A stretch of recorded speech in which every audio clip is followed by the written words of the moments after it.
Hello అండి అందరికీ. పప్పుని ఒక్కొక్కరు ఒక్కొక్క స్టైల్‌లో చేసుకుంటూ ఉంటారు కదా! ఈరోజు మా స్టైల్‌లో పప్పు అనేది ఎలా చేసుకుంటామో మీకు చూపిస్తున్నాను చూసేయండి.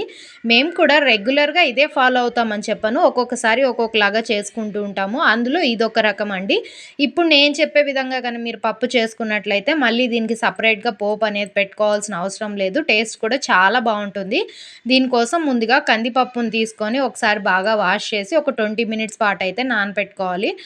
ఆ తర్వాత మనము ఆనియన్, టమోటాలని సన్నగా కట్ చేసుకొని పెట్టుకోవాలి. ఇప్పుడు స్టవ్ పైన ఒక కుక్కర్ పెట్టేసి, అందులో కొద్దిగా ఆయిల్ అనేది వేసుకొని, ఆవాలు, జీలకర్ర, మెంతులు, ఎండుమిరపకాయ, కరివేపాకు, వెల్లుల్లి వేసుకొని ఫ్రై అయిన తర్వాత ఆనియన్ కూడా యాడ్ చేసుకొని, ఆనియన్‌ని కూడా బాగా ఫ్రై చేసుకోవాలి. ఆనియన్ ఫ్రై అయిన తర్వాత టమోటాలని యాడ్ చేసుకోవాలి. పప్పులో టమోటాలనేటివి ఎక్కువ వేసుకుంటే టేస్ట్ అనేది చాలా బావుంటుందండి. అవి వేసుకొని ఉప్పు, పసుపు వేసుకొని మూత పెట్టామంటే టమోటాలన్నీ కూడా మగ్గిపోతాయి.